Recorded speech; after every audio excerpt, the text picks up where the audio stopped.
It's Wednesday, March 25th, and this is now on HNN. It's very quiet. I've seen it like this in decades. It's very, very strange.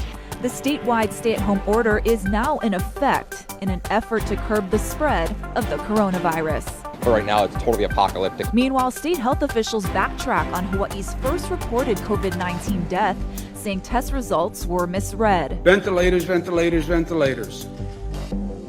We need 30,000. I'm Elise Preston in New York City, where hospitals are scrambling to find beds as coronavirus cases surge. There has been absolutely no disruption whatsoever. Matson is reassuring Hawaii residents that the docks will stay open. These stories plus changes to the zipper lane you'll want to know about coming up on This Is Now.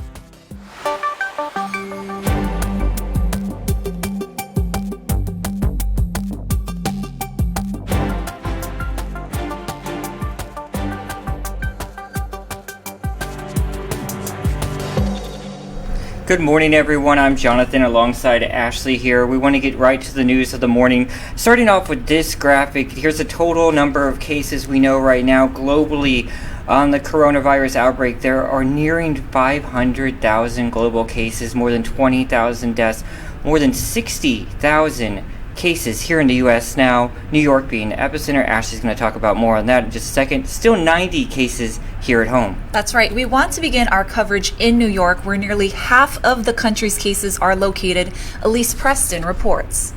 As New York works to create more spaces for coronavirus patients, Governor Andrew Cuomo says hospitalizations are even higher than projected. The major shortage, he says, are ICU beds with ventilators. Ventilators, ventilators, ventilators. We need 30,000. We have in the existing hospital system 4,000 ventilators. Military personnel loaded supplies onto the U.S. Comfort Hospital ship.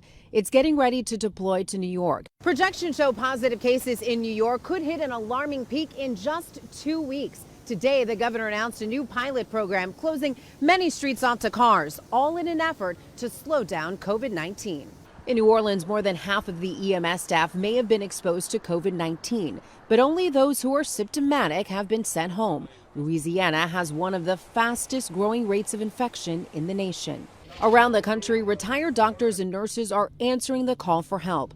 Respiratory therapist Michelle Petticone left her practice 2 years ago to teach, but is now returning to the front lines. Seeing how desperate the patients are and how desperate my coworkers are. There's no way I could just sit home and read their stories and not do something about it. And along with the growing crisis, there's also a growing number of recovered patients. 87-year-old Frank Eller is back home in San Diego. 2 weeks ago, the retired Marine who has emphysema in one lung was in critical condition. He spoke to CBS This Morning's David Begnaud last week. At what point in the treatment progress did you start to feel relief? I would say once they got me in this isolation room.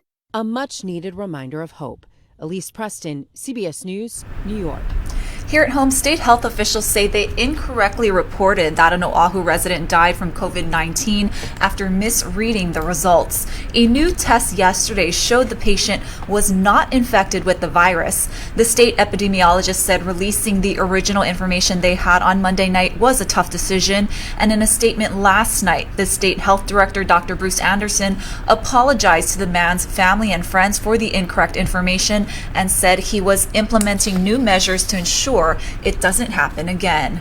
Meanwhile, the state says the total number of cases stands at 90, but we're not sure if the mistaken case we just told you about is included in that count. The state also said a previous case was a duplicate after announcing 14 new cases yesterday. All right, everyone's wondering about shipping. You're seeing all these online rumors. We're going to try to clear some of that up right now. We spoke to the vice president of Matson this morning. Let's listen to what he had to say.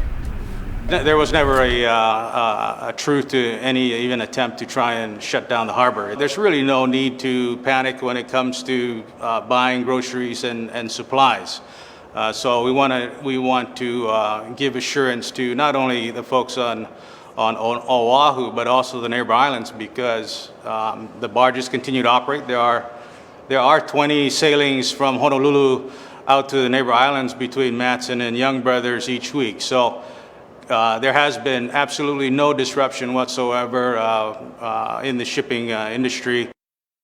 That's Vice President of Matson right there, Vic Ngoko, speaking on Sunrise this morning, reassuring residents that there is nothing to worry about. Shipments will continue.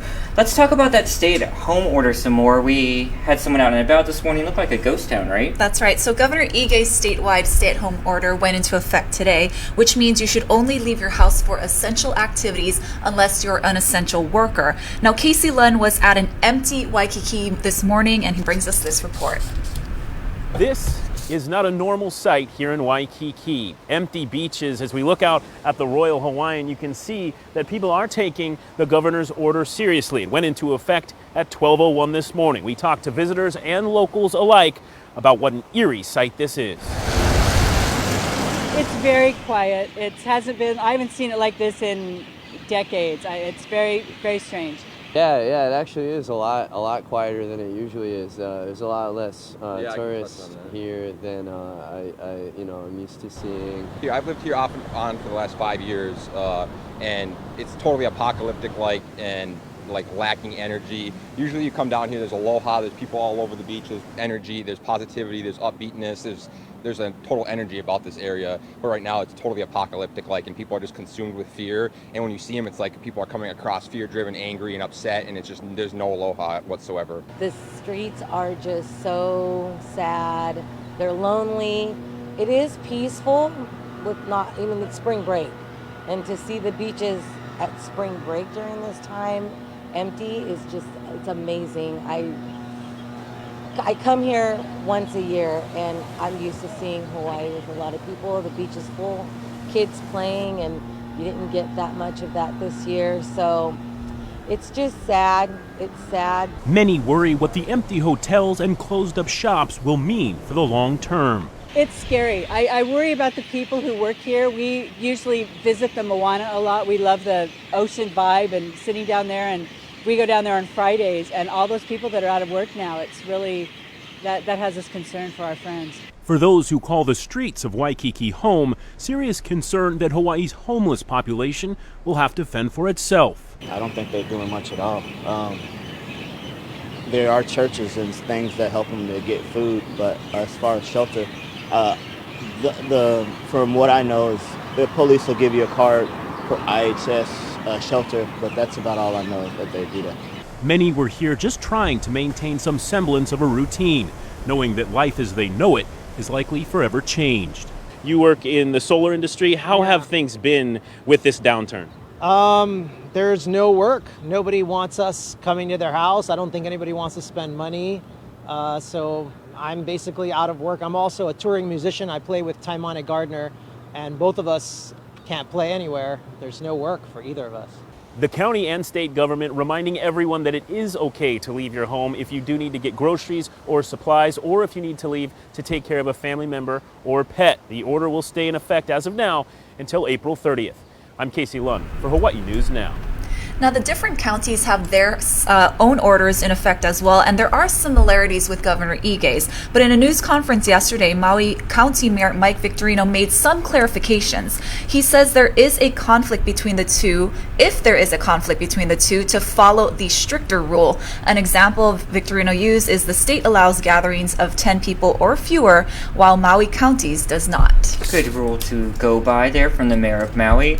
Some other changes to the school system, right? Thousands of Hawaii's public school students will not go back to class until at least April 30th. Superintendent Christina Kishimoto says facilities will also remain closed, and teachers are working on plans for students while they're at home.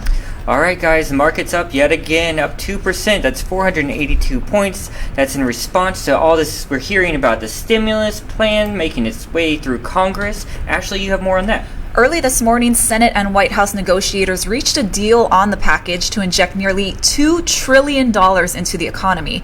The deal comes as President Trump is looking to get Americans in many parts of the country out of the house and back to work. Natalie Brand has more from the White House. The Senate is expected to approve a more than $2 trillion stimulus package today. This is not even a stimulus package.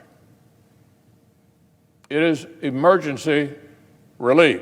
The bill includes a one-time cash payment of up to $1,200 for most working Americans, $3,000 for the average family. It also expands unemployment insurance from 26 to 39 weeks for most people and boosts benefits by $600 a week through July. These benefits will be much easier to access and will be expanded to include part-time, self-employed, freelancers, and gig economy workers. The plan contains nearly $400 billion in loans and grants to small businesses to keep workers on the payroll, plus another $500 billion in loans for major industries like the airlines. And that aviation industry is flat on its back. Some 80 to 90% of the passenger load has disappeared. It also provides more than $130 billion for the nation's healthcare providers. It's a rescue operation. The resources that our healthcare providers need and the resources that our economy needs. The White House says the president is ready to sign the stimulus package as soon as it passes the House and Senate. The president is also stepping up his calls to get Americans back to work. Ultimately, the goal is to ease the guidelines and open things up to very large sections of our country as we near the end of our historic battle with the invisible enemy. But many are taking a cautious approach to the president's Easter timeline. The one thing we don't want to see is a relaxing of some of the restrictions on public activities and then a resurgence of the pandemic. The president says he'll reevaluate when the national 15-day social distancing guidelines expire next week. Natalie Brand, CBS News, the White House. Speaking of the president, we have a live feed coming into the digital center here at H&N. This is a live feed from Washington. There's going to be another coronavirus task force press conference. We probably will hear from the president again, along with the vice president and everyone else involved on that task force there. This morning, we had one of our own lawmakers, Brian Schatz, was in our Sunrise studio. He talked to Steve Uehara. Here's what they had to say. Senator, good morning. First of all, how satisfied are you with what you and your colleagues have here? Well, this is a time of necessity. This is not a time to celebrate, but it is fair to say help is on the way. We finally have a deal. As you mentioned, this is a $2 trillion stimulus. That is twice as big as any other stimulus that the Congress has ever passed. And of course, it's more needed than ever. And Steve, if it's okay, I want to kind of go through the provisions because I know they matter very much to Hawaii. Is that all right with you? Okay. Yes. Yes. So the first thing is $130 billion, and of course this is all nationwide numbers, but we get our share. $130 billion for hospitals, community health centers, nursing homes, everybody who's about to run short on both supplies and cash. The second piece is the biggest expansion of unemployment insurance in American history, $250 billion for that. And I think the most important aspect of this is that for most middle to low income workers, you're going to be pretty close to your current salary under this unemployment insurance for the next 4 months. And the way we've structured it is so that you can be furloughed with your current employer, so you'd be paid through your employer so that if and when the economy is ready to come back, small businesses especially don't have to go through the hiring process to sort of reassemble their company. Next is $150 billion for states and counties. I know the state of Hawaii is going to be facing additional needs. The counties not so much because their revenue is based on property tax, but everyone is going to have more needs, so that'll be very helpful.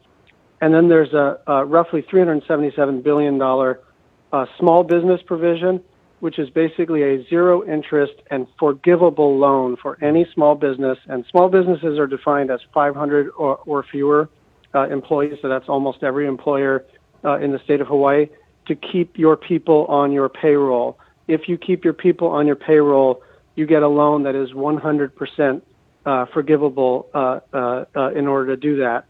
And then there's cash payments for every adult, $1,200, and $500 for every kid. These are one-time payments. And then finally, some financial support for our airlines. What we're doing in terms of the mandatory self-quarantining makes sense, but we do need our airlines to be able to survive this period. And without any revenue, they simply won't survive. So it was important to make sure that the airlines can survive this period of basically almost zero flights. So that's the basic summary. Okay. We're hoping to vote on it this afternoon, and then the House to take it up as soon as possible. Yeah, Senator, and one of the big parts, and you mentioned this as well, it's been highly touted that we're going to get $1,200 per person. Of course, that depends on how much money you make, but is there any thought as to what else could be done for the people of Hawaii? I mean, we look at $1,200 in some place like Idaho or Wisconsin. I mean, that might go a long way in other parts of the country, but here, that doesn't even go anywhere near a rent payment or a mortgage at all. Look, I think every little bit helps, but I agree with you on cash payments. It is no substitute for a job. And that's why my fight in this bill was to expand unemployment insurance to the point where anybody who's laid off gets their full salary for 4 months, and we may, and the UI special fund in the state may be able to extend that for some additional months, but also to expand eligibility for people who are freelancers, who are so-called gig economy workers, your Lyft and your Uber drivers, or people who went from, say, 40 hours a week, to 5 hours a week. You're not technically unemployed, and therefore normally you wouldn't be able to get UI. So we've expanded the eligibility. I agree with you, Steve. The cash payment is fine. It'll help, but it'll only help, in a 2 or 3 week period. The sustained support, the kind of propping up of the economy while we're asking the economy to shut down for very good, sound public health reasons, is in the UI portion of this bill and is in the small business portion of this bill. The cash payment is useful, but definitely not a substitute for allowing people to pay their rent, their mortgage, their utilities, and their groceries. Yeah, Senator, a couple more things. There had been a lot of criticism about the way that the Democrats had handled this, adding measures to the bill like funding for the Kennedy Center and some things that were considered to be unessential. What is your response to that criticism? Well, the McConnell proposal on Saturday night was extremely partisan and extremely focused on helping Wall Street. Now, there is a structural aspect of this, and we don't want markets to completely collapse, but this is not like when J.P. Morgan and all those big banks were collapsing. That's not what's happening. What's happening is workers' individual financial situations are collapsing. And so what we fought for was people first, was workers first, understanding that there's a symbiotic relationship when the economy works well between workers and employers. And that's what we fought for over the last 72 hours. The Senate Democrats never fought for Kennedy Center subsidies or any other nonsense. I wouldn't call it nonsense, or any other stuff like that. We were fighting to make sure that the unemployment insurance fund was as robust as possible, and that we got as much money for a health care surge as possible. I was on the phone with General Hara and the Hospital Association late into last night, early this morning, making sure we have the PPE that we need, a protective gear for our frontline healthcare workers. And they need not just logistics, but they need money in order to make sure we have masks and gowns and booties and everything else. Yeah, okay. And leading into that next question, then, you've been very vocal about the shortage of masks and ventilators, gowns, and so forth. How far behind are we on this, Senator, and what needs to be done? I am going to be on a call later this afternoon to sort of match up the worst case scenario against the needs. What I can tell you that I'm confident about is that everybody understands the urgency of this and is buying up everything they can possibly find and trying to get creative about the maximal use of these resources. What I can't tell you I'm confident about is whether or not, if the worst case scenario materializes, and hopefully all of this social distancing works and we are able to flatten the curve. But what I can't say with any degree of specificity or confidence yet is that we have enough PPE. I know everyone's trying as hard as they can, but I can't represent that we know that we won't run out, and that's what we're going to be working on over the next couple of days now that the resources are available. All right, that's Senator Brian Schatz speaking there this morning on Sunrise. Hey, we're going to switch gears here just a bit, but first, yesterday afternoon, I was really on the seat of my pants at Tsunami Watch. Oh, yeah. No, thank God it was canceled. What were you up to? I was in the newsroom. I was getting ready for the 6 o'clock newscast. I think it came around like 5 something. And it happened, and you know how the newsroom is. We just, without missing a beat, sprang into action. But when it was over, when there was no threat, Yep. We all kind of just took this sigh of relief. Like, could anything else happen? It's been a grind, that's for sure. Yeah. And I just wanted to not brag, but say a little bit, that's so important. Even on our coronavirus Facebook group, we're also posting things that are really important, breaking news like that when they happen, trying to serve the community. So literally seconds after we got the press releases and information from the Pacific Tsunami Warning Center, we were posting it there first before anything else. That was several minutes ahead of even our own resources to deliver it to you and other news stations. So please sign up for our group because we're really working hard to make it timely and a resource for everyone in our community. Let's take you outside. Look at those roads. That's the H1 there, a very empty looking H1. Wow. I know. And we wanted to go outside not to just get a check of the roads, but to also get a check of the weather. Here's Guy Hoggy.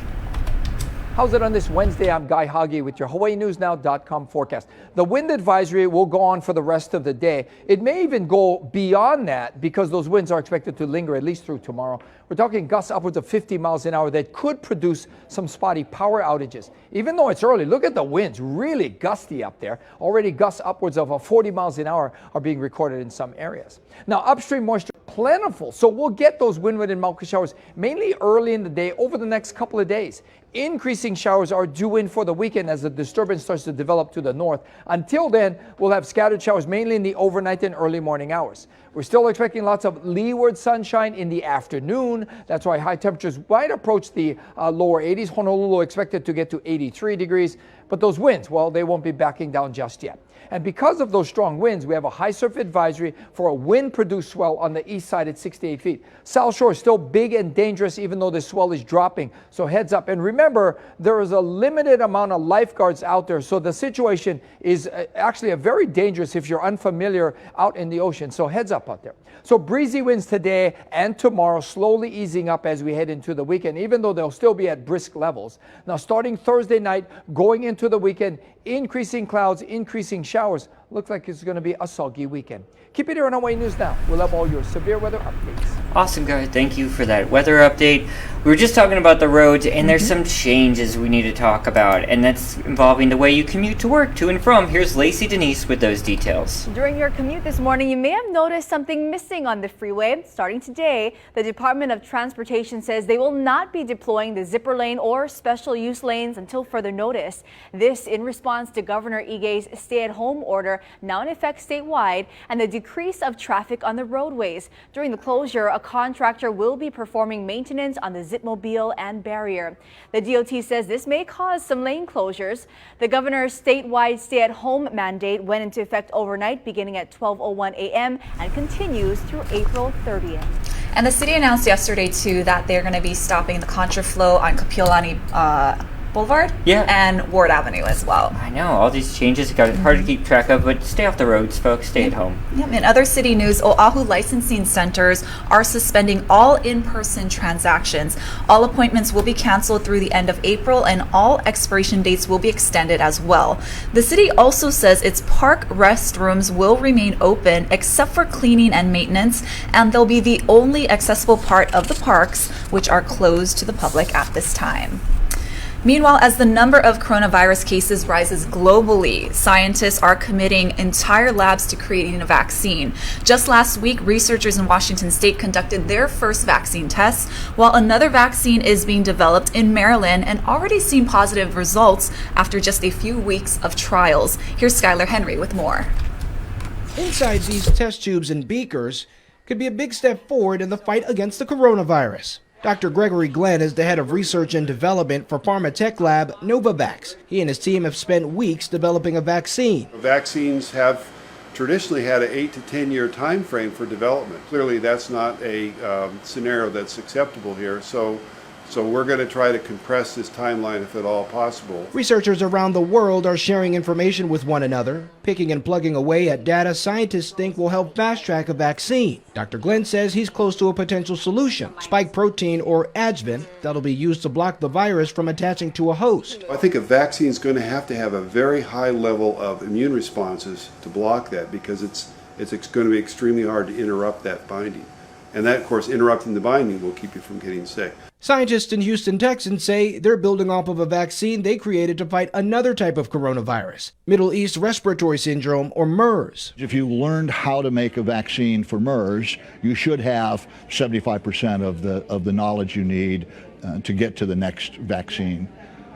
That's how we were able to do it that quickly. Dr. Glenn says the path to a treatment is complicated, but he's cautiously optimistic. What does this look like 6 months from now, a year from now, in terms of not only the development of a vaccine, but just how severe this could get? Well, from a vaccine development, I think we'll have evidence in humans that it could work. Dr. Glenn hopes to start testing in people by the end of spring. Skylar Henry, CBS News, Gaithersburg, Maryland. Meantime, back here at home, one of Hawaii's first patients says she's feeling much better. We don't know nothing about this disease. We don't know the main core of it. We don't know what can help it, what can prevent it. Why would you put your tutu or your tutukane or your auntie or your uncle at risk because you want to be dumb? You don't want to listen. Being a local girl at Aloha's the first thing. We always want to hug, people and all that. So I'm pretty sure just by being me, I'd probably hug somebody who might have had it. Tiara Chong believes she contracted COVID-19 while working at Kualoa Ranch, likely from a visitor. She started having symptoms March 9th and got tested 3 days later. Chong's nearest relatives tested negative for the virus, and Kualoa Ranch closed as a precaution. All right, good to hear she's doing better there. Here at This Is Now, we have the resources to take you all around the world. We have CBS, NBC, CNN working for you to bring you coverage. CNN and its reporters actually did something really interesting today. All the ones reporting from across Europe and the globe sort of filed different separate reports and compiled them all together. I want to play them out for you right now. I'm Barbie Nadeau in Rome, and here in Italy, we are in the middle of a critical week to try to understand if the effects of the lockdown have been working. Authorities are saying that this week we should see the flattening of the curve. We've had 3 days of a slowdown in the number of new cases. We did have a spike in the number of deaths, 743 over the course of a 24-hour period of time, which is not good news. But the fact that the new cases are starting to slow down is exactly what everyone in this country is hoping for. I'm Scott McLean in Madrid, where the situation seems to be getting worse, not better. Spain recorded its highest number of coronavirus deaths in the last 24 hours, bringing the total to more than 3,400. The virus has now killed more people in Spain than it has in China, where this outbreak began. And perhaps this shouldn't come as a surprise. Spain has a shortage of protective equipment and ventilators that is so severe that they've now asked NATO for help. Spain has also struck a deal with China to buy nearly $500 million worth of supplies, including 550 million masks and almost 1,000 ventilators. That equipment will start arriving this week, but the full order won't be filled until June. I'm Fred Pleitgen in Berlin, and Germany has among the highest number of confirmed coronavirus cases in the world, but still a fairly low death toll. And the Germans say that's because they tested very early on and they tested a lot and were therefore able to isolate a lot of cases in the fairly early stages of the outbreak. Now, Germany, of course, also has one of the most sophisticated healthcare systems in the world, but even the Germans warn they're still at an early stage and things could get a lot worse. It's the first day of the total lockdown for 1.3 billion Indians here in India. This after Prime Minister Modi made a speech on Tuesday evening. Now, there are about 600 cases, according to the Indian government, of confirmed coronavirus in the country, along with 10 deaths. Moments after the Prime Minister made his speech, people went into panic buying mode. It was then that the Prime Minister had to urge them through Twitter to remain calm and promised that essential goods and commodities would be made available to them. Now, with this lockdown in India, 1/4 of the country is under partial or total lockdown. Vedika Sood, CNN, New Delhi. All right, those are our CNN wrap up there. Interesting to see how different countries and parts of the world are dealing with this crisis. I know you see it on our banner right there, but it's just a staggering fact. Nearly a third of the world's population under some sort of movement restrictions. It's just staggering to think that that's what we're dealing with and living with right now. And it's even hit the British royal family. Prince Charles has tested positive for COVID-19. With more on that, here's Riley Carlson. Despite showing caution and remembering to avoid handshakes, Britain's Prince Charles has contracted the coronavirus. The 71-year-old heir to the throne has mild symptoms of COVID-19, but palace officials say he's otherwise in good health and good spirits. It's a reminder that even though he's a prince and in such a particular position, everyone is vulnerable to this. The Prince of Wales is self-isolating at the Balmoral estate in Scotland and working from home with his wife Camilla. She's also been tested, but is negative. The palace says it's impossible to know where Prince Charles caught the virus. He carried out a number of public and private meetings over the past few weeks, including taking part in the Commonwealth service at Westminster Abbey on March 9th with the entire royal family. He saw his mother, Queen Elizabeth II, again a few days later on March 12th. His doctors reportedly believe the prince became contagious on March 13th. The Queen and her husband, Prince Philip, are at Windsor Castle, where they usually spend their Easter holiday, but they went early this year. Palace officials say Her Majesty the Queen is in good health, and the 93-year-old monarch is following all appropriate medical advice when it comes to her welfare. Riley Carlson, CBS News, London. Good to hear he's doing well as well. Absolutely. And you may have seen this spring break soundbite along with more than 40 million other people after it went viral. I get corona. At the end of the day, I'm not going to let it stop me from partying. Yep, that's Brady Flutter publicly shunning social distancing in order to party in Miami, Florida for spring break. His notoriety grew after he appeared on multiple news outlets, including The Today Show and CBS News. Well, now he's trying to make it right. In this post on Instagram, he said in part, quote, "Like many others, I have elderly people who I adore more than anything in the world. I understand how concerning this disease is for all of us. Our generation may feel invincible like I did when I commented, but we have a responsibility to listen and follow the recommendations in our communities." He also added that he knows apologizing isn't enough, but that he's owning up to his mistakes and taking responsibility. Good to see there, Brady. Yeah, nice turnaround, but you still went to spring break and partied your butt off. Yeah. So, I don't know. And you know what? It is true. I am seeing a lot of folks our age and younger. I'm not young, but I'm even talking to my friends who honestly aren't taking it too seriously. I was talking to someone yesterday who's still using like dating apps and going on Tinder dates and stuff. You can't do that. Yeah, it's not the time for that. I think there's a misconception and a myth that it, only severe in elderly people, and that's not the case either. I mean, in New York, they have a lot of people in their 30s who are hospitalized because of it. The CDC came out with all sorts of new statistics on that earlier this week, and it's just not true. Everybody is vulnerable. Everyone needs to stay at home. And for those who absolutely can't, like our first responders, Starbucks is offering something nice. This is for our police officers, firefighters, paramedics, doctors, nurses, and hospital staff. Free coffee. Awesome. On the house, folks. It's a tall size coffee, too. Any open locations, some of them have closed. That goes until May 3rd. And like I mentioned, they are offering drive-through at many of the locations if you can't walk inside. So, folks, that is pretty much going to do it for us today. We have some news we need to tell you about what we're covering today. We'll have updates throughout the day here. The press briefing from Washington is going to start any minute. I'm going to stop this stream and start a new one for you folks from President Trump and the task force. And don't forget, we have a panel discussion tomorrow on all our digital stations, all our TV stations, a town hall special answering your questions and many others. So tune in for that. That's tomorrow night here on H&M. Thanks for watching, guys.